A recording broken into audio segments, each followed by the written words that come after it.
the Nebraska Cornhuskers under direction of head coach John Cook. This is the 5th national championship for the Cornhuskers. Joining Coach Cook, we have student athletes Briana Holman, Kelly Hunter, and Mikaela Foecke.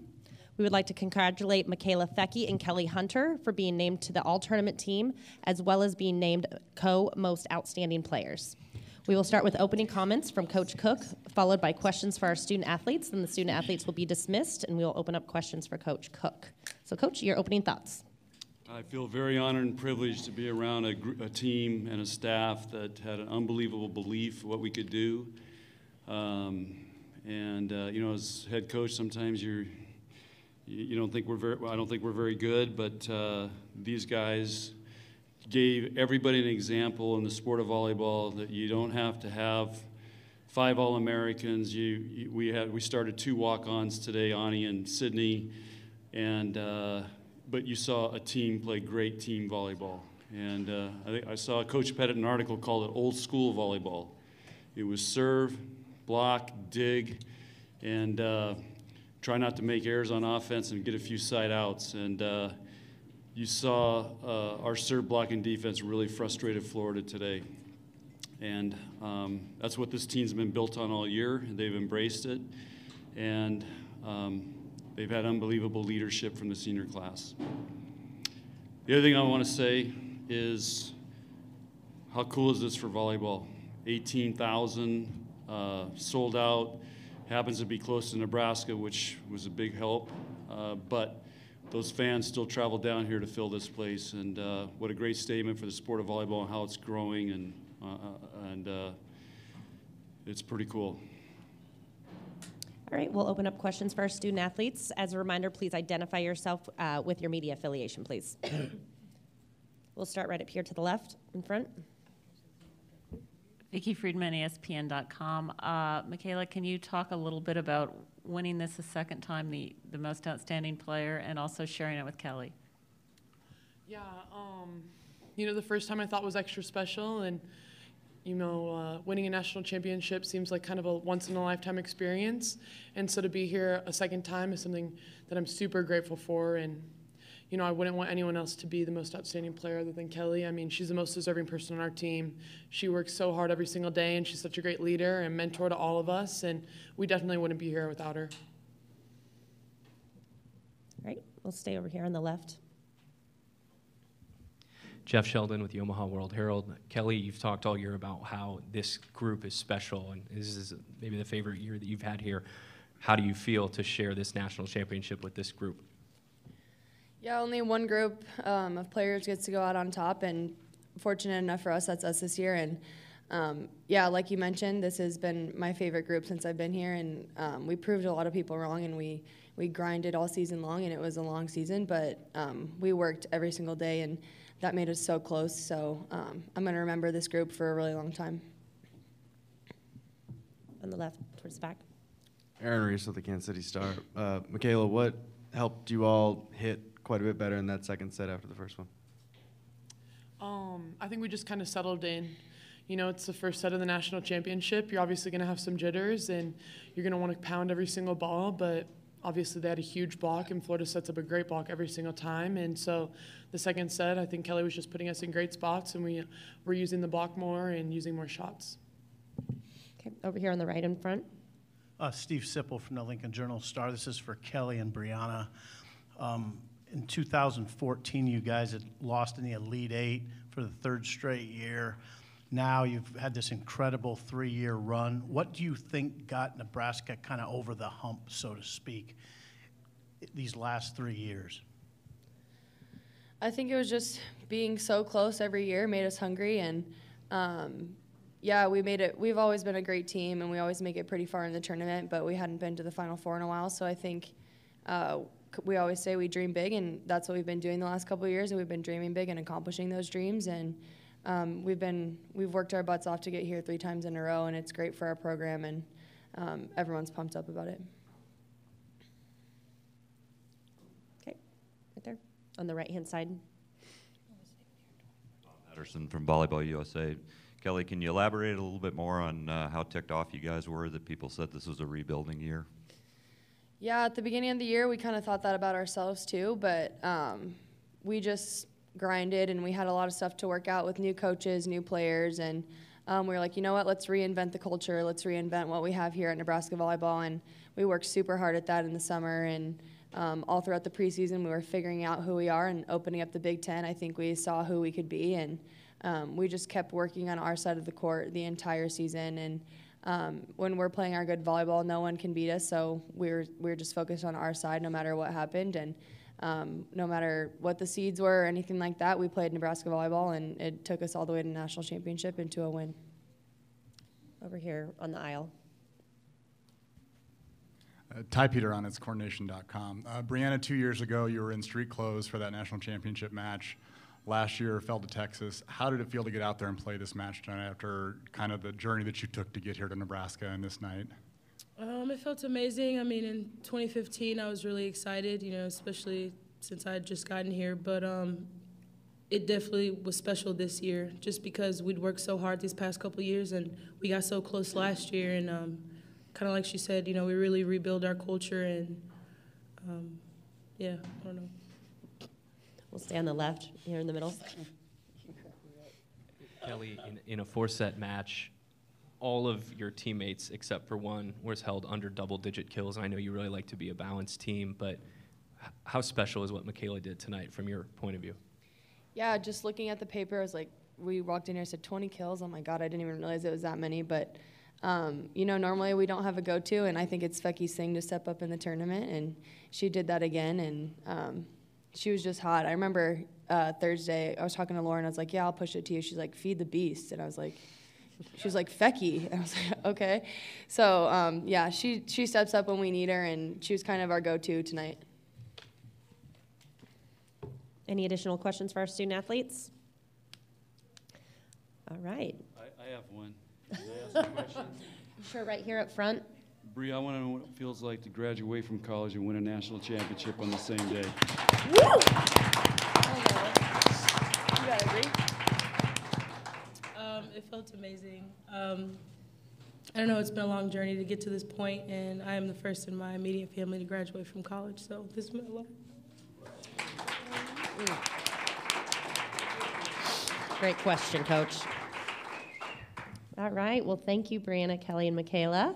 You guys can head back to the locker room, and as a reminder, the locker room is open for additional interviews for student athletes who are not with us up on the podium.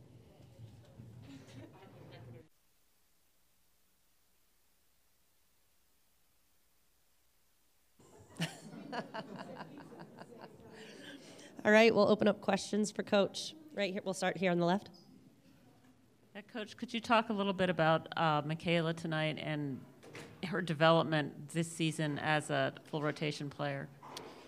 Well, Mikaela used to be a middle blocker, and her senior year in high school, high school she had to do everything, but in a club she ended up playing outside hitter, because I told her that we wanted to play her as an outside hitter, and the goal was her first 2 years she would just be a front row player, and by her junior year with our graduation and our roster management, that she had to be ready to be a 6 rotation player. So we've been training her for 2 years. We take a lot of pride in how we train outside hitters. I want to make a point that I think we're the only team in the country that had both left side hitters be All-Americans and be 6 rotation players. And Mikaela is a special talent, and she rises to the occasion, and she has become a really good 6 rotation player. And one of the reasons we want to do that was to have her hit out of the back row, but you have to be able to play defense and pass as well. And she's worked really hard to get to that point. And it's very rewarding to see when players blossom like that.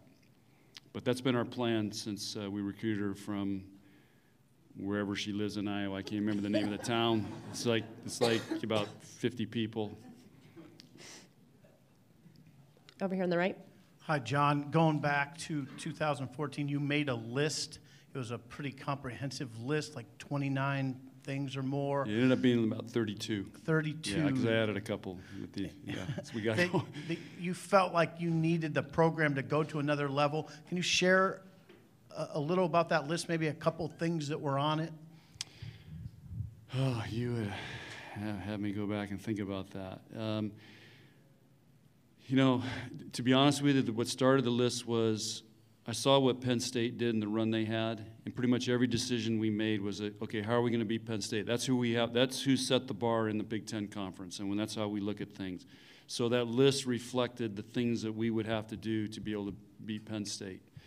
And one thing we decided was serve, block, and defense had to be a priority. And if you look at the stats for Penn State over the years, they were the best defensive team. And so if you look at the last 2 years we've won the Big Ten, we've been the #1 defensive team in the conference. And the other things were, you know, I didn't know I was going to lose a whole coaching staff and all that, but I think, you know, building a culture, we already had a good culture, but how will we take it to another level? And I built this performance team that I've surrounded our team with, myself and our players.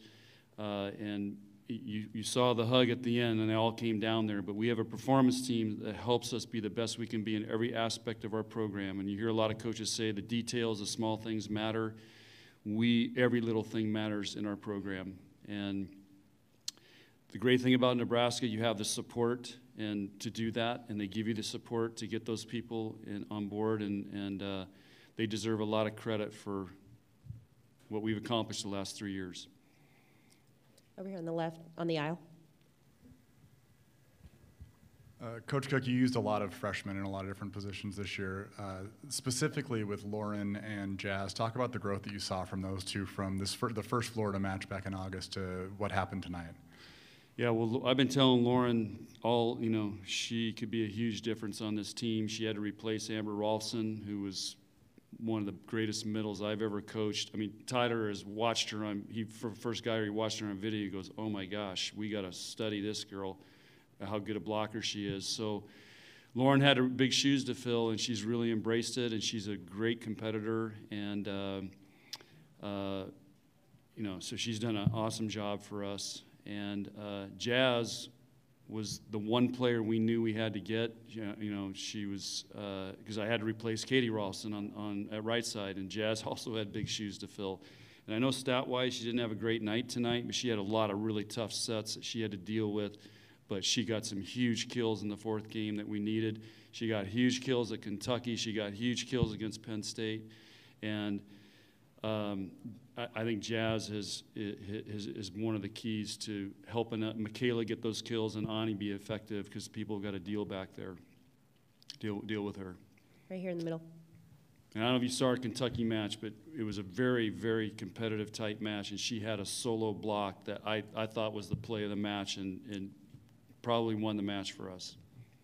John, I know this group has brought you a lot of joy to coach. For this group to become the first group of Huskers to ever win more than one national title, how gratifying is it for you to see it be them? Yeah, you know, Jeff, I've had so much fun coaching this year, and you follow us, you know I keep talking about that, but it's such a fun group to be around. It's a way different group than what I'm used to. They're loose, they're fun. You saw at the end, I mean, they're trying to dump the Gatorade thing on me. I mean, it's like this all the time. And our staff, our new staff, is just really gelled. And first thing they said was, because Danny told them, if we win, you know, I got to take them to Cabo like I did Danny and Chris. So Tyler's like, we're going to Cabo. That's Cabo San Lucas for you guys.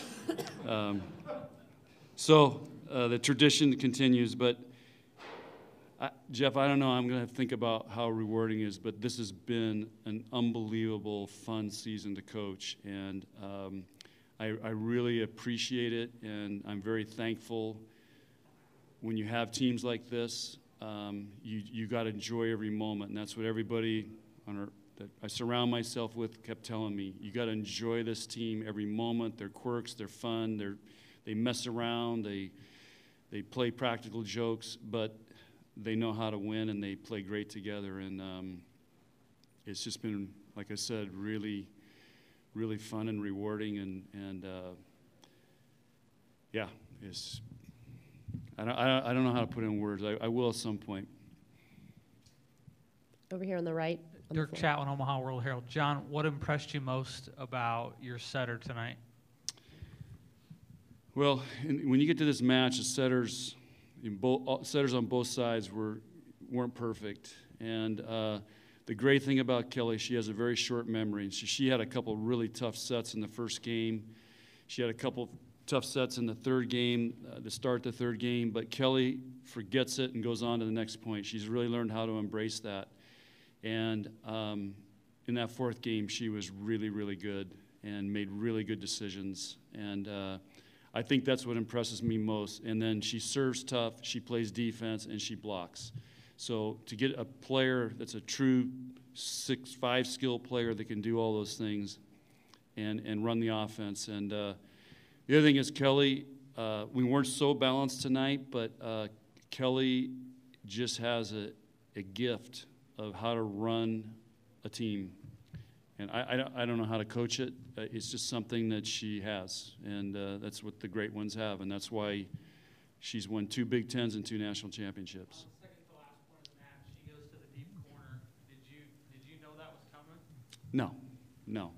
We work on it, and we actually, for Kentucky, we worked really hard on that and Penn State, because they really suck in on defense. So I don't know where that came from. I mean, that's Kelly. I mean, it's just the great ones have it. You know, you can't tell them or train that. It's just the great ones have it. And she put that thing, you know, literally on a dime in that corner. I mean, there's nobody can get to that ball. And I think Florida just like, are you kidding me? You know, and saw that thing going. So she's a great one. Right here in front, in the middle. John, you mentioned old school volleyball. I mean, I'm thinking about Maloney's dig at 15-10 in the fourth, but a lot of nice touches tonight from everybody. People step in and they set passes, digs from everybody. How do you train some of that? I mean, let us in on, you know, how are you getting that much complete volleyball out of so many different people? Yeah, I can't share secrets, but it was just, we told them in the beginning of the year, the first goal we wrote on our whiteboard was, if we want to win the Big Ten, that's where we start, we have to be the best defensive team in the conference. And so we have to develop this mindset of how we're going to play. And because I mean, Ani's a 6-foot outside hitter, you know, and so Jazz is a freshman. So it's not like we got All-Americans we're going to be set and we don't have to worry about it. So I knew that was our only chance, and these guys really embraced it. And so defense is a mindset, you know. It's in any sport, it's a mindset, and these guys have a really strong mindset. In the back. Fritz Rosenberg, Net Live. Coach, you said you had a team meditation after the semis. Is meditation something you've done all year, and where did that come from? Well, we have a sports psychologist, Brett Haskell, who works at the university, and she started teaching me about mindfulness in 2015. We talked about it, mindfulness training, meditation, and last year we did it, and this year we took it to another level because we were able to get her more time with us, so it's something, if you know, and it's cutting edge in sports now, and so we've worked really hard at it, and we've developed skills to allow them not to get stressed out, to play in the moment, and how to deal with it when they do get stressed out. And that's what you saw tonight. It was a very stressful match, but we really held our composure, even when we weren't playing well. And the other thing is we know sleep is really important, and after Thursday night, I mean, everybody's so wound up, their adrenaline's just pumping through the roof. They've got to get a good night's sleep to be able to play well tonight, so that was one way that we helped calm them down. And when you practice it and do it, it really works, and I'm a believer. Right here in the front on the aisle. Pat Ratting with Corn-Fed Sports. You made sure you asked her the question, but just what is Briana's journey, both on the court, academically with the honor she's earned, and just being the first person to graduate her college? What's that say just about college athletics just in general? Yeah, so, you know, Briana, when she left LSU and transferred to Nebraska, and she documented this, Penn State she transferred mid-year, and Penn State had a scholarship, and we did not at the mid-year. So Briana took out a loan to pay her way to come to Nebraska. And I didn't think we would be able to get her. But she saw something, and her family saw something in Nebraska of what she needed and the support that she would need. She had to sit a year, which was really hard for her, and she has worked to become a great student. She's had a very tough major, criminal justice, which is not an easy major at Nebraska. And to see her graduate today, she's got a very good grade point average, and for her to be able to win this national championship. And the other thing, you know, we can say it's not a big deal, but, you know, she was an honorable mention All-American. She didn't even make All-Conference. And you look at her stats against the best middles, and you look at her stats in this NCAA tournament, she had a heck of a tournament. Over here on the left. So it's very rewarding to see what she's accomplished. And our chancellor and president were here today. I don't know if they're giving her diploma in the locker room or not, but we piped in the graduation ceremony. They announced her name. You guys ought to see it on Twitter. It was a very emotional moment for our team today and her. Derek Johnson, Volleymob. Can you kind of compare and contrast the 2015 team to this team, and how difficult is that going into the offseason, having to kind of reset and approach everything differently and redo it with a completely different team? Well, that 2015 team, they actually kind of had similar journeys. I mean, we lost early this year. We lost to Northern Iowa. That team lost to Minnesota, Wisconsin back-to-back in Nebraska, which hadn't happened since 1988, I think. And then we had a meltdown as a team, a staff, the whole thing, and 24 hours later we regrouped and we went on, and I think we went on, won 32 straight matches over the next 15 and 16 and won a national championship. So that team had a lot more talent than this team, and but this team had, like I said, an amazing ability to play hard for each other, make everybody else better. And Kelly got to run the show, and I think we had a lot of the great players in that 15 team that Kelly was just a setter. Back in the back on the aisle. Kevin Suits, Channel 10. John, when you write your next book and you have a chapter on this year's team, what's going to be the prevailing theme on the 2017 season? Dang.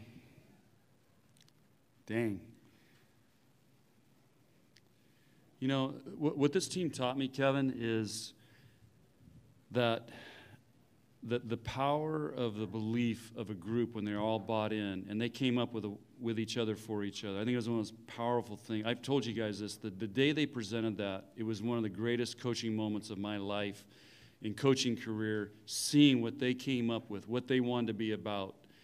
And it was a reinvent of our program. And then why not us? And the way they did it, the way they presented it, they have shirts with the way it's really coolly designed. But just embracing what they wanted to do as a group, and they lived it every day. And so it's just the power of belief and commitment and really wanting to do something and maxing out their talent. This team maxed out everything they have, everything. Any final questions for Coach? All right. Thanks, you guys. Thank you, Coach, and congratulations. Thanks.